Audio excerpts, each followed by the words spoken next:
बिस्मिल्लाहिर्रहमानिर्रहीम अस्सलाम वालेकुम स्टूडेंट्स। इस चैनल में हम आपको फेडरल बोर्ड की सारी तैयारी करवाएंगे। सबसे पहले हम लोग स्टार्ट करेंगे chapter 1 biology, introduction to biology. ये बुक जो है वो प्री नाइन्थ में भी पढ़ाई जाती है और इसके अलावा पार्ट 1 बोर्ड के फेडरल बोर्ड के एग्ज़ाम्स में यानी कि 9th ग्रेड के लिए है ये बुक। तो चलें स्टार्ट करते हैं चैप्टर 1 से, इंट्रोडक्शन टू बायोलॉजी। इस चैप्टर में आप पढ़ेंगे कि बायोलॉजी क्या होती है, ठीक है, इसके कौन कौन से ब्रांचेस होते हैं और ये हमारी कितनी हेल्प करता है साइंस में। पहला टॉपिक है introduction to biology. Science is the study in which observations are made, experiments are done and logical conclusions are drawn in order to understand the principles of nature। Science वो study है जिसमें हम observation करते हैं, ठीक है, उन observation के बेस पे हम एक्सपेरिमेंट्स करते हैं और फिर उन एक्सपेरिमेंट से हम लॉजिकल नताइज निकालते हैं, कंक्लूजन्स निकालते हैं, ताकि हम इस कुदरत के नेचर के प्रिंसिपल्स को समझ सकें, नेचर के असूलों को समझ सकें। इसे कहते हैं science. In ancient times, the scientific information was not classified into different branches as it exists today. All the scientific information was included under one head, that is science. With the passage of time, scientific information increased by many folds, and this enormous scientific knowledge was then classified into different branches like biology, physics, chemistry, mathematics, etc. अच्छा, पहले ज़माने में scientific information जो थी वो इतनी classified नहीं थी, क्लासिफाइड इनटू डिफरेंट ब्रांचेस, मतलब कि वो डिफरेंट ब्रांचेस में तकसीम नहीं हुई थी और साइंस को एक ही सब्जेक्ट लिया जाता था। लेकिन अब साइंस के इंफॉर्मेशन इतनी ज़्यादा हो गई है, हमारे पास इतनी ज़्यादा नॉलेज आ गई है कि ये कंपलसरी हो गया था कि हम इसके डिफरेंट ब्रांचेस बनाएं। तो इन्होंने डिफरेंट ब्रांचेस बनाई साइंस की, जैसे biology, physics, chemistry, mathematics etcetera. तो scientific knowledge is the common heritage of mankind. Doctor Abdul Salam ने साइंटिफिक नॉलेज की डेफिनेशन जो निकाली है वो है scientific knowledge is the common heritage of Mankind. अच्छा, ये तो हो गई साइंस, मतलब ये है कि बायोलॉजी जो है वो साइंस की एक ब्रांच है, ठीक है। अब हम पढ़ेंगे सिर्फ बायोलॉजी को, क्योंकि ऑफ कोर्स ये सब्जेक्ट बायोलॉजी का है। हम फिज़िक्स, केमिस्ट्री, मैथमेटिक्स को दूसरे वीडियोस में डिस्कस करेंगे। Biology is the scientific study of life. ये बायोलॉजी जो है इसमें हम लोग ज़िंदगी को पढ़ते हैं, जैसे प्लांट्स और एनिमल्स एंड ह्यूमन बींग्स की लाइफ के ऊपर हम सारी बात करते हैं, सारी स्टडी करते हैं। The word biology has been derive from 2 Greek words, bios meaning life and logos meaning thought or reasoning. In the course of biology, we will study how man has thought about living things. To understand and appreciate nature, it is essential to study the structures, functions, and related aspects of living organisms. The study of living organisms also provides information and remedies to human problems regarding health, food, environment, etc. Okay जी, biology क्या होता है? Biology का जो word है वो यूनानी language से निकला है, ग्रीक वर्ड्स, ठीक है। यूजुअली हम लोग आप देखेंगे कि ग्रीक और लैटिन लैंग्वेज जो है ये दोनों के टर्म्स हम बहुत ज़्यादा यूज़ करते हैं साइंस में, स्पेशली बायोलॉजी में। और इसकी वजह ये है कि ग्रीक और लैटिन ने बहुत ज़्यादा इन ब्रांचेस के ऊपर काम किया था। दैट्स वाई इसके जो ओरिजिनल नेम्स हैं वो ग्रीक और लैटिन में आपको मिलेंगे। तो जो बायोलॉजी का वर्ड है ये 2 ग्रीक वर्ड से निकला है। बायोस का मतलब होता है लाइफ और लोगोस का मतलब होता है स्टडी करना, डीपली किसी चीज़ की रीजनिंग निकालना, कैसा क्यों हुआ और कैसे हुआ, ठीक है। तो बायोस एंड लोगोस से मिलकर बायोलॉजी का वर्ड बना है, जिसका मतलब है हम लाइफ के बारे में रीजनिंग करते हैं, स्टडी करते हैं। और हम लोग किसी भी लिविंग थिंग के उसके पूरे स्ट्रक्चर को पढ़ते हैं बायोलॉजी में, उसके फंक्शंस को पढ़ते हैं और दूसरे एस्पेक्ट्स जो हैं उनको हम पढ़ते हैं उस लिविंग ऑर्गेनिज्म के। तो ये हमें ह्यूमन बीइंग के भी डिफरेंट हेल्थ, फूड और एनवायरनमेंट से रिलेटेड सारी इंफॉर्मेशन जो है हम इसमें स्टडी करते हैं। अब जिस तरह साइंस के डिफरेंट ब्रांचेस थे उसी तरह बायोलॉजी की भी डिफरेंट ब्रांचेस हैं, क्योंकि बायोलॉजी में भी इतना ज़्यादा काम हो चुका है कि उसको एक ही सब्जेक्ट में लेना बहुत मुश्किल हो जाता है। इसीलिए बायोलॉजी की भी बहुत ज़्यादा ब्रांचेस हैं और फिर हर ब्रांच के अंदर उनके रिलेटेड जो है वो इंफॉर्मेशंस होती हैं। तो there are 3 major divisions of biology which study the different aspects of the lives of major groups of organisms. 3 जो मेजर डिविजन्स हैं बायोलॉजी की वो हैं zoology, botany and microbiology. This division of biology deals with the study of animals only. Botany में हम लोग सिर्फ plants को पढ़ते हैं, जोलॉजी में हम सिर्फ एनिमल्स को पढ़ते हैं, और माइक्रोबायोलॉजी में हम छोटे माइक्रो ऑर्गेनिजम्स, माइक्रो कहते हैं स्मॉल को, माइक्रोबायोलॉजी में हम सिर्फ माइक्रो ऑर्गेनिजम्स को पढ़ते हैं, जैसे कि बैक्टीरिया हो गया, ठीक है। In order to study all the aspects of life, these divisions are further divided into different branches as defined below. फिर ज़िंदगी के लिविंग ऑर्गेनिज्म के सारे एस्पेक्ट्स को पढ़ने के लिए इनको फर्दर और ब्रांचेस में भी डिवाइड कर दिया गया है। अच्छा, आप लोगों ने इसके डेफिनेशंस को याद कर लेना है, क्योंकि समटाइम्स MCQs में आ जाता है zoology is the study of plants, animals और ह्यूमन बींग्स, तो आपको उसमें फिर MCQs में जो है वो करने पड़ेंगे। समटाइम्स ये शॉर्ट क्वेश्चंस में भी आ जाता है। व्हाट इज़ ज़ूलॉजी, आपने फिर उसको डिफ़ाइन करना है, what is microbiology etcetera. Okay जी, morphology, this branch deals with the study of form and structures of living organisms. Morpho का मतलब होता है शेप, स्ट्रक्चर, ठीक है। लॉजी जो है वो लोगोस से निकला है, मतलब टू स्टडी। मॉर्फोलॉजी में हम लोग डिफरेंट लिविंग ऑर्गेनिजम्स के फॉर्म और उनकी शेप्स एंड स्ट्रक्चर्स को पढ़ते हैं, ठीक है। Molecular biology, biochemistry deals with the study of molecules of life, for example water, proteins, carbohydrates, lipids and nucleic acids. अच्छा, मॉलिक्यूलर बायोलॉजी जो कि बायोकेमिस्ट्री की एक ब्रांच है, उसमें हम मॉलिक्यूल्स को पढ़ते हैं। ज़िंदगी में जो मॉलिक्यूल्स हमारे होते हैं, जैसे हमारी बॉडी के अंदर डिफरेंट मॉलिक्यूल्स पाए जाते हैं। हमारी बॉडी के अंदर कार्बोहाइड्रेट्स हैं, लिपिड्स हैं, proteins, fats, nucleic acids, water हैं, तो उनके स्ट्रक्चर, उनके जो मॉलिक्यूल्स हैं, उसके स्ट्रक्चर, उसके एस्पेक्ट्स, इन सब को हम लोग स्टडी करते हैं, ठीक है। मॉलिक्यूलर बायोलॉजी में हम मॉलिक्यूल्स ऑफ लाइफ्स को पढ़ते हैं। मॉर्फोलॉजी में हम different shapes of living organisms को पढ़ते हैं।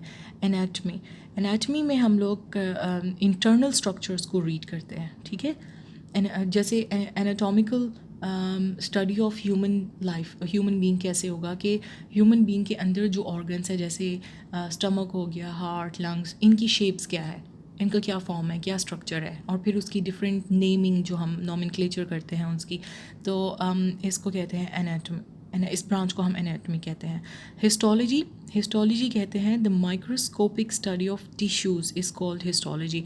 जितने भी हमारी बॉडी में टिश्यूज़ होते हैं, टिश्यूज़ होते हैं, उसको हम लोग डिफरेंट मॉलिक्यूल्स और सेल्स बन के जो है एक टिशू फॉर्म करते हैं, ठीक है। डिफरेंट टाइप्स ऑफ टिश्यूज़ होते हैं हमारी बॉडी में, जैसे मस्कुलर टिशू हो गया, स्केलेटल टिशू हो गया, या आप आगे जाके डिटेल में पढ़ेंगे। तो हिस्टोलॉजी में हम टिश्यूज़ को पढ़ते हैं। Cell biology, as its name shows, के इसमें हम लोग सेल के स्ट्रक्चर को, उसके अंदर के मॉलिक्यूलर स्ट्रक्चर, एटॉमिकल स्ट्रक्चर को पढ़ते हैं कि सेल के अंदर क्या क्या ऑर्गेनल्स होते हैं। The study of the structures and functions of cells and cell organelles is called cell biology. The branch also deals with the study of cell division. अच्छा, फिर सेल जो है वो डिवाइड कैसे होता है, उन सब चीज़ों को हम लोग इस फील्ड में पढ़ते हैं। Physiology, this branch deals with the study of the functions of different parts of living organisms. इसमें हम लोग फंक्शंस को पढ़ते हैं कि हमारे जिस्म का कौन सा हिस्सा क्या काम करता है। फिजियोलॉजी जैसे कि फ़िज़िक्स से निकला है, क्या मैकेनिक्स होती हैं हमारी बॉडी पार्ट्स के, ठीक है। जैसे हाथ, लिम्स, और हाथ जो है वो हम चलने फिरने के लिए, काम करने के लिए यूज़ करते हैं। हमारे कान हम सुनने के लिए यूज़ करते हैं, आंखें हम देखने के लिए यूज़ करते हैं। तो इसमें हम लोग सारे फंक्शंस को स्टडी करते हैं। उसके बाद आता है genetics, the study of genes and their roles in inheritance is called genetics. Inheritance means the transmission of characters from one generation to the other. अच्छा, जेनेटिक्स में हम लोग जीन्स को स्टडी करते हैं, किस तरह से, जैसे हम इन चीज़ों को डिस्कस करते हैं, जैसे इनहेरिटेंस। इनहेरिटेंस का मतलब होता है कि अगर पेरेंट्स में किसी की आंखें ग्रीन है, बच्चे की भी ग्रीन आइज़ हैं। पेरेंट्स में किसी की बाल जो है वो ब्राउन है, तो बच्चे की भी ब्राउन बाल हैं, ठीक है। तो वो इनहेरिट हो जाती हैं ये ट्रेट्स। तो और कैसे होती हैं, क्यों होती है, कौन से केमिकल कॉम्बिनेशन से होती हैं, इन सारी चीज़ों को हम जेनेटिक्स में स्टडी करते हैं। Embryology as the world shows again embryo से निकला है, जिसमें हम एम्ब्रियो को पढ़ते हैं कि किस तरह से एक एम्ब्रियो बनने के से लेकर एक पूरे प्रॉपर इंडिविजुअल के बनने तक के जितने स्टेजेस हैं वो सारे हम एम्ब्रियोलॉजी में पढ़ते हैं। Taxonomy is the study of naming and classification of organisms into groups and सब ग्रुप्स। अच्छा, taxonomy is a very important, वैसे तो सारी ब्रांचेस बहुत इंपॉर्टेंट है, लेकिन टेक्सोनॉमी में हम लोग क्या करते हैं, हम लोग उनको नाम दे देते हैं, ठीक है। जैसे एक ऑर्गेनिज़म है, ठीक है, जिसके 4 पाँव हैं, जैसे कोई भी कीड़ा हो गया उसके 4 पाँव हैं, तो हम उसका एक ग्रुप बना देते हैं और हम कहते हैं कि इस ग्रुप को हमने ये नाम दे दिया और इस ग्रुप के अंदर जो है 4 पाँव वाले इंसेक्ट्स पाए जाते हैं, और फिर हम उसके सारे फंक्शंस और वो स्ट्रक्चर्स को जो है वो पढ़ते हैं, ठीक है। तो टेक्सोनॉमी का जो ब्रांच है उनकी ये जिम्मेदारी होती है कि वो हर ग्रुप और सब ग्रुप्स बनाएं और उनको नेम्स दें। पैलियोंटोलॉजी जो है वो स्टडी ऑफ फॉसिल्स है, which are the remains of extinct organisms. Extinct organisms वो ऑर्गेनिजम्स होते हैं जो कि ख़त्म हो चुके हैं, जैसे डायनासोर्स हो गया, जैसे बहुत ही पुराने ज़माने के जो इंसान होते हैं जिनके बारे में कहा जाता है कि वो बहुत लंबे स्केलेटन के मालिक थे या बहुत चौड़े थे। तो जो एक्सटिंक्ट ऑर्गेनिज़म जिनके रिमेन्स रह गए हैं हमारे पास, जैसे अंडरग्राउंड रिमेन्स रह गए हैं, ज़लज़ले में जब वो ज़मीन बाहर निकल के आती है तो हमें कुछ स्केलेटन मिल जाते हैं या कोई भी ऐसा ढांचा मिल जाता है जो अभी एग्जिस्ट नहीं करता, ठीक है। तो जो एक्सटिंक्ट ऑर्गेनिजम्स हैं उनको हम कहते हैं फॉसिल्स। उनके जो डेड रिमेन्स रह चुके हैं पुराने ज़माने के ऑर्गेनिजम्स के जो अभी नहीं होते, तो उनको हम कहते हैं फॉसिल्स। तो पैलियोंटोलॉजी में हम लोग फॉसिल्स को स्टडी करते हैं। हम अंदाज़े लगाते हैं कि कितना पुराना जानवर होगा या कितना पुराना ऑर्गेनिज़म होगा, उनके फंक्शंस हमारे फंक्शन से रिलेटेड करते हैं या नहीं, या उनके जिसामत जो है वो हमारी जिसामत से मुशाबहत करती है या नहीं करती, ठीक है। एनवायरमेंटल बायोलॉजी में हम एनवायरनमेंट को पढ़ते हैं। इन्वायरमेंट को हम इन अ सेंस पढ़ते हैं कि वो लिविंग ऑर्गेनिजम्स के साथ किस तरह से इंटरेक्ट करता है। फॉर एग्जांपल इसमें हम पढ़ते हैं cold blooded animals, hot blooded animals, ठीक है। किस तरह से जब बहुत ज़्यादा सर्दी होती है तो जानवर किस तरह का रवैये इख्तियार करते हैं, कहाँ छुप जाते हैं, किस तरह से ख़ुद को डिफेंड करते हैं। इसी तरह से इंसान सर्दियों में जो है हमें इन्वायरमेंट से रिलेटेड क्या प्रॉब्लम्स आ सकती हैं, गर्मियों में इन्वायरमेंट से रिलेटेड हमें क्या प्रॉब्लम्स आ सकती हैं। तो इन्वायरमेंटल बायोलॉजी में हम लोग सारे जो इंट्रैक्शंस हैं ऑर्गेनिज़म और इन्वायरमेंट के बीच में उसको स्टडी करते हैं। सोशल बायोलॉजी में हम लोग social behaviour of animals that make societies. अच्छा, सोशल बायोलॉजी में हम लोग सोशल बिहेवियर को स्टडी करते हैं, ठीक है। Parasites are the organisms that take food and shelter from living hosts and in turn harm them. Parasites उन जानवरों को कहते हैं। अच्छा, ये जो बीच में जो कलर्ड बॉक्सेस आ जाते हैं आपकी बुक में, ये बहुत इंपॉर्टेंट होते हैं। समटाइम्स इसी में से MCQs और शॉर्ट क्वेश्चंस बन के आ जाते हैं और स्टूडेंट्स जो है वो इनको इतना नहीं देती importance, but they are very important, so don't miss them, okay. Parasites उन कीड़े मकोड़ों या स्मॉल ऑर्गेनिजम्स को कहते हैं जो किसी भी लिविंग ऑर्गेनिज्म के बॉडी के अंदर रहते हैं और उनसे फ़ायदा उठाते हैं इन अ सेंस उनका खून चूसते रहते हैं या उनकी जो फूड वो खाते हैं उनके ऊपर रिलाई करते हैं, वो खाते रहते हैं और बदले में वो अपने होस्ट मतलब जिसकी भी बॉडी में ये पैरासाइट्स अंदर मौजूद होते हैं उनको तकलीफ़ देते हैं।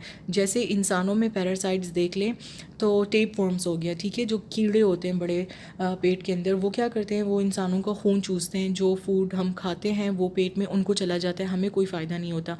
तो ये उसी तरह पेट में बड़े होते जाते हैं और जो इंसान मतलब होस्ट जिसके अंदर ये होते हैं उनको ये तकलीफ़ पहुंचाते हैं, उनको कमज़ोर कर देते हैं। तो हम इन कीड़े मकोड़ों को पैरासाइटोलॉजी में पढ़ते हैं, ठीक है। Biotechnology deals with the practical application of living organisms to make substances for the welfare of mankind. अच्छा, बायोटेक्नोलॉजी में हम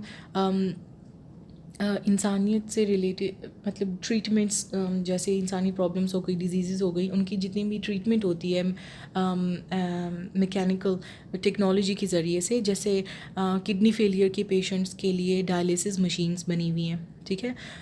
इसी तरह से ट्रांसप्लांटेशन, मतलब एक ऑर्गन अगर एक्सपायर हो चुका है तो उसको तब्दील करने के लिए, ट्रांसप्लांट करने के लिए जो मशीनरी इस्तेमाल की जाती है, तो बायोटेक्नोलॉजी के ब्रांच में हम उन सारी टेक्नोलॉजी को पढ़ते हैं और हम नई टेक्नोलॉजी दरियाफ़्त करने की कोशिशें करते हैं।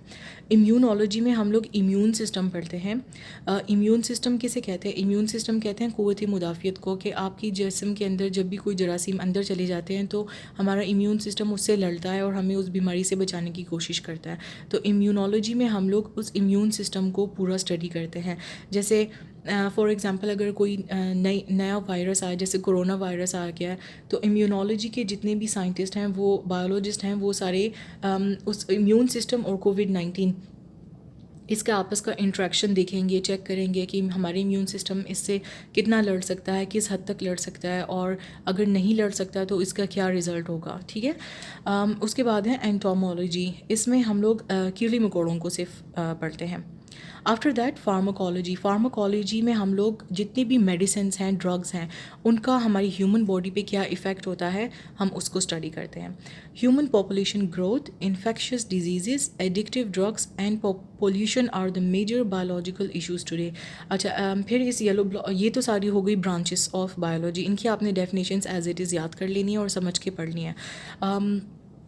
अच्छा, जो येलो बॉक्स में जो इन्फॉर्मेशन दी गई है उसमें ये कहा गया कि आजकल जो बायोलॉजिकल इश्यूज़ हैं हमारे दौर में, वो क्या क्या हैं? ह्यूमन पॉपुलेशन ग्रोथ, बढ़ती हुई आबादी, इन्फेक्शियस डिजीज़ जिसमें कोरोना, ओमिक्रॉन, ये सब और इनके सारे वेरिएंट्स शामिल हैं, एडिक्टिव ड्रग्स, नशा आवर दवाइयाँ, ठीक है, और पोल्यूशन, जैसे air pollution, water pollution, chemicals जो फैक्ट्री से बाहर चिमनी से निकलती हैं, उनकी स्मोक्स, ये सारी हमारी आज के दौर के जो हैं वो बायोलॉजिकल प्रॉब्लम्स हैं जिनके ऊपर तेज़ी से स्टडी की जा रही है, ठीक है। तो इस वीडियो में हम लोग ने branches of introduction of biology किया और ब्रांचेस ऑफ बायोलॉजी को पढ़ा।